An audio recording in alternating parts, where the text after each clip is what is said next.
Assalamualaikum warahmatullahi wabarakatuh. Alhamdulillahirabbil alamin. Alhamdulillahilladzi anzala sakinata fi qulubil mu'minin liyazdadu imanan ma'a imanihim. Allahumma shalli ala sayyidina Muhammadin wa ala alihi wa ashabihi al-mujahidin at-tahirin, amma ba'd. Pada video kali ini kita akan membahas babut taharah, tentang taharah. Apa itu taharah? Taharah secara bahasa berarti bersuci. Dan taharah secara istilah membersihkan diri, pakaian atau benda-benda lainnya dari hadas dan najis dengan cara-cara yang disyariatkan Islam. Kenapa Pak kita mesti melakukan taharah atau bersuci? Ada dalilnya. Ada dalil yang mensyariatkan kita melaksanakan taharah. Ada dari Quran surah Al-Mudaththir, wa thiyabaka fatahhir, dan pakaianmu hendaklah dibersihkan. Ayat 4. Al-Mudaththir ayat 4. Dan lagi, innallaha yuhibbul mutatahhirin, Allah suka orang-orang yang suci. Ada lagi hadis, la tuqbalu salatun bighairi tahurin, enggak diterima salat tanpa adanya bersuci.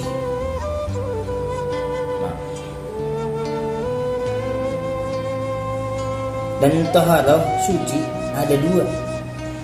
Suci dari mana aja ada dua. Yang pertama suci dari hadas, taharah minal hadas.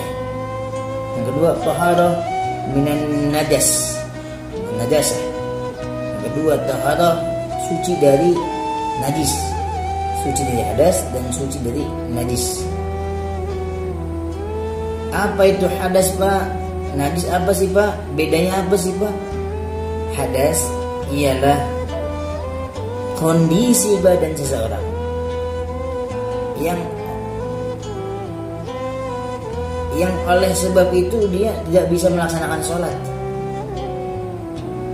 Kondisi badan seseorang yang oleh sebab itu dia nggak bisa melaksanakan sholat.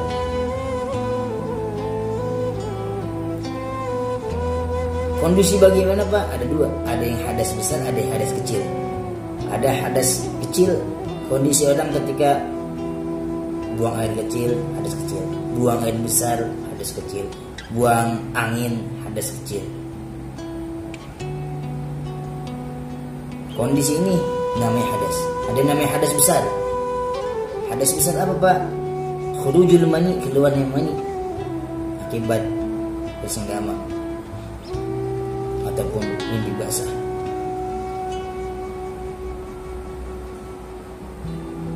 Nah, itu dalam keadaan hadas besar. Kalau hadas besar mesti mandi supaya dia hilang dari hadas besarnya. Kalau hadas kecil cukup dengan wudu, dibersihkan dengan wudu. Hadas keadaan seseorang yang oleh karena itu ia tidak bisa melaksanakan sholat. Kalau najis bendanya, zatnya yang kotor.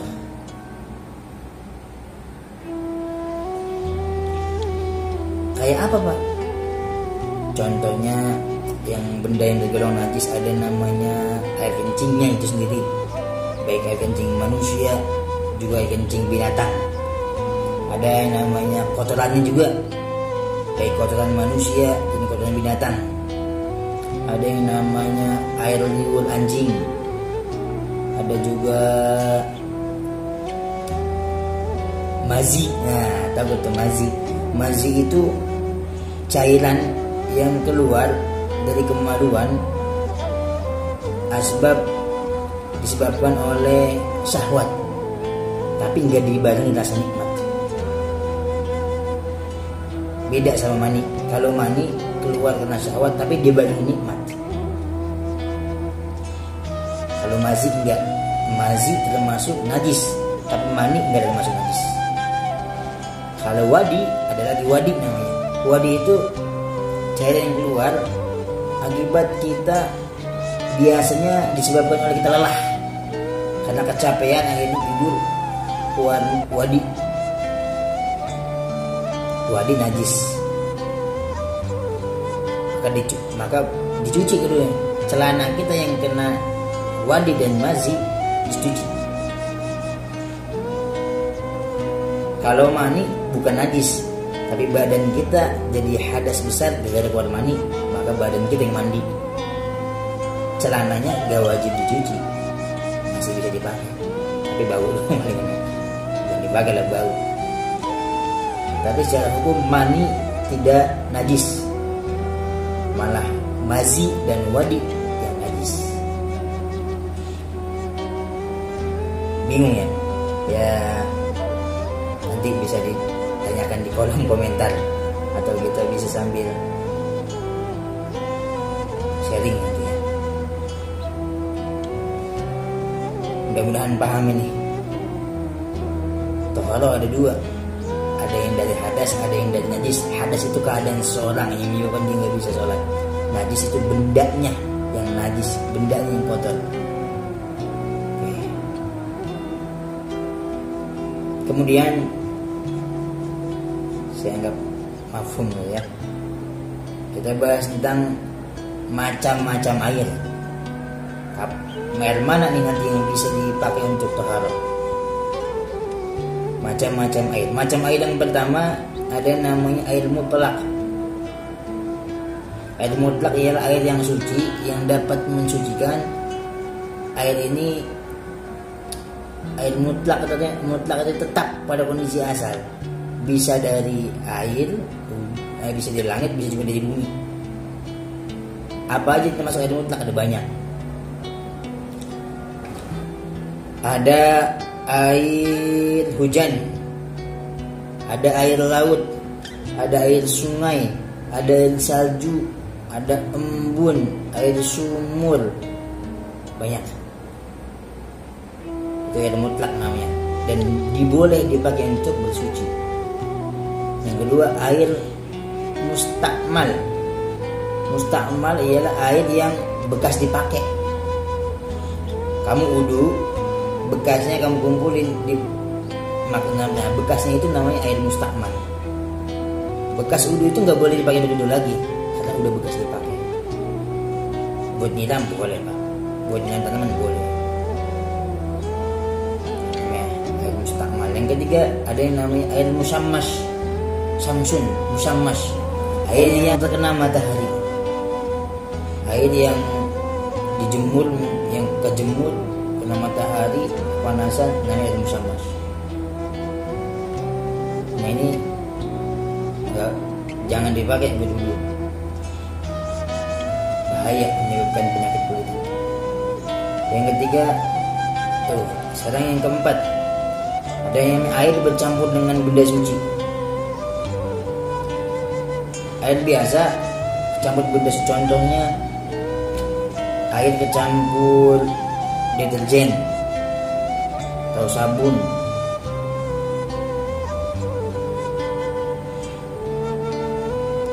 atau air yang kecampur teh jadi teh jadi kopi. Nah itu air suci tapi tidak mensucikan. Suci tapi nggak boleh berwudu. Iya, mana sewudu pakai teh. Yang kelima ada air yang namanya berasal dari benda suci. Ini macam-macam air. Yang kelima air berasal dari benda suci. Air kelapa, air jeruk, air tebu, suci itu, tapi tidak mensucikan, nggak boleh berwudu. Ini mah boleh, suci kan. Yang keenam, yakni air mutanajis, air yang terkena najis, yang nggak boleh kita minum, nggak boleh kita wudu. Kalau wudu nggak boleh dipakai kalau dia berubah 3 unsur, berubah baunya, rihu, berubah launuhu, berubah warnanya, dan berubah rihu, berubah rasanya. Enggak sah dipakai untuk bersuci.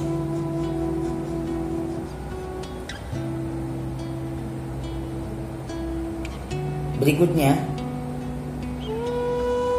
Tadi udah air, bagian air udah, bagian toharoh secara bagiannya toharoh apa aja udah, bersih dari apa aja, hadas dan najis sudah.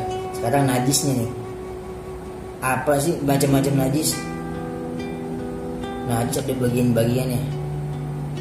Ada yang namanya najis mukhaffafah, najis yang ringan. Seperti apa contohnya Pak? Air kencing bayi, bayinya bayi laki-laki yang belum berumur 2 tahun, itu namanya najis mukhaffafah, yang ringan. Yang kedua ada najis mutawasithah, najis yang sedang. Contohnya apa Pak? Contohnya air kencing manusia udah dewasa nih, dan air kencing bayi tapi perempuan, nah sama kayak dewasa teman perempuan. Kotoran kita masuk najis mutawasithah. Mazi tadi, wadi tadi itu masuk najis mutawasithah. Ada lagi, bagaimana Pak cara bersihinnya? Kalau najis mukhaffafah cukup kita dipercikan dengan air aja. Kalau najis yang anak bayi laki-laki cukup dipercikan aja. Kalau bayi perempuan atau kita yang udah dewasa, maka harus cuci, dibersihin, cuci, dan nggak boleh dipakai buat sholat. Cuci dulu, baru dicuci baru dicuci. Najis mutawasithah. Yang ketiga ada yang namanya najis mughalazah, najis yang besar, najis yang berat. Contohnya apa Pak? Contohnya air liur anjing, air liur babi itu nggak boleh, air liur anjing nggak boleh. Bagaimana bersihnya Pak kalau mughalazah? Disediakan 7 ember, salah satunya menggunakan debu yang pertama, pakai debu dulu baru menyiapkan air. Bersihin pakai debu baru siapkan air. 7 ember, satunya pakai debu dan yang pertama.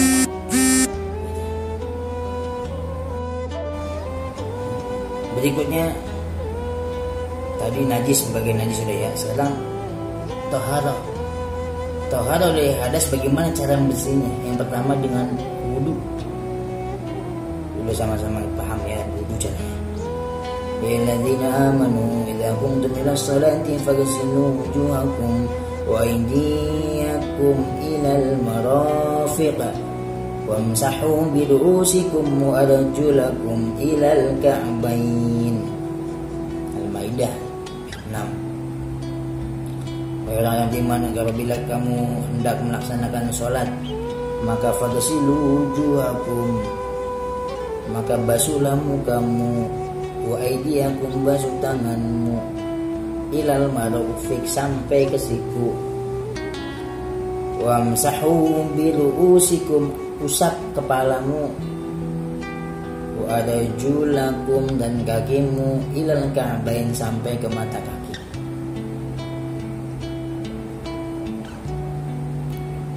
Rasa udah pada paham semua cara-cara wudunya. Dimulai dengan niat,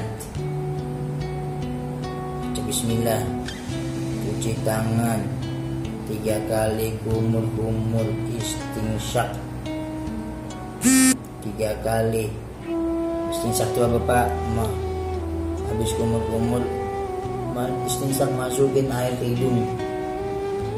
Habis masukin kumur, masukin ke hidung, muka 3 kali. Habis muka bersihin tangan sampai siku 3 kali.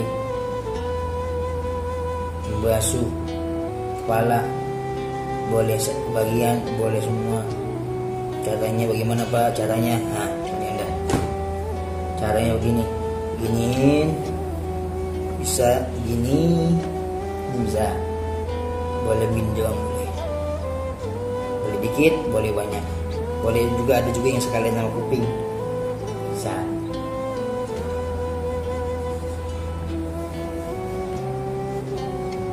gitu ya. Begitu cara wudhunya. Habis kepala, telinga, kaki sampai mata kaki. Ya udah mafhum semua. Terus madhab kiblat, doa. Ini yang jarang dilakukan ini ya, doa. Apa doanya Pak? Asyhadu an la ilaha illallah wahdahu la syarikalah wa asyhadu anna Muhammadan abduhu wa rasuluh. Allahumma ja'alni minat tawabin waj'alni minal mutatahhirin waj'alni min ibadikas shalihin. Jangan lupa doanya.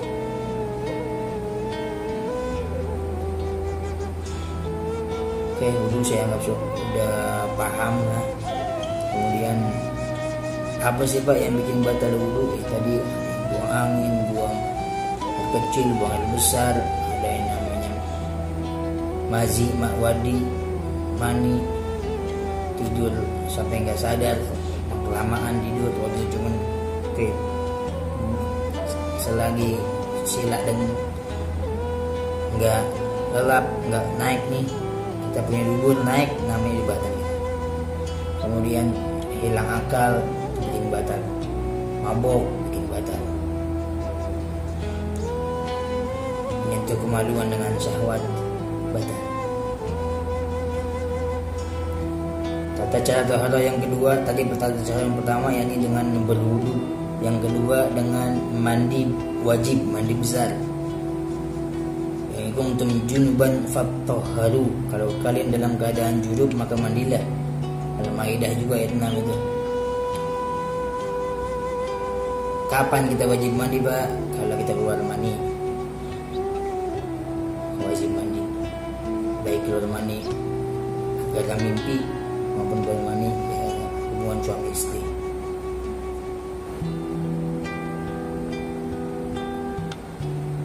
Terus berikutnya tata cara taharah habis wudu, mandi wajib, ada yang tayamum, ialah bersuci dengan menggunakan debu atau tanah yang bersih pastinya. Dan tayamum sebagai pengganti daripada wudu, pengganti kalau kita nggak ada air. Bagaimana caranya? Saksi ini videonya.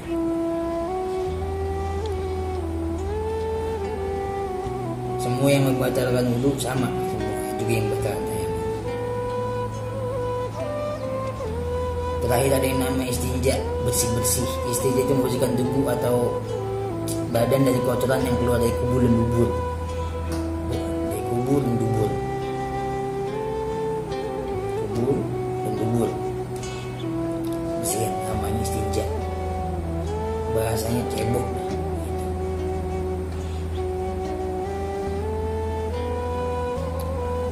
Wajib hukumnya tuh. Kalau udah habis keluar wajib diistinja, wajib dibersihin. Caranya dengan apa Pak? Dengan air. Kalau nggak ada pakai apa? Pakai batu boleh. Pakai daun boleh, boleh Pak. Pakai tisu boleh, boleh Pak. Yang kasar. Demikian bahas tentang taharah. Semoga kita selalu dalam keadaan suci, baik suci cara hadas, suci dari badan kita, juga suci hati kita terutama. Hilangkan rasa dengki dari tubuh kita. Semoga Allah itu indah dan suka yang indah. Allah itu suci, suka yang suci-suci. Terima kasih segala perhatian. Mohon maaf apabila ada kekurangan. Assalamualaikum warahmatullahi wabarakatuh.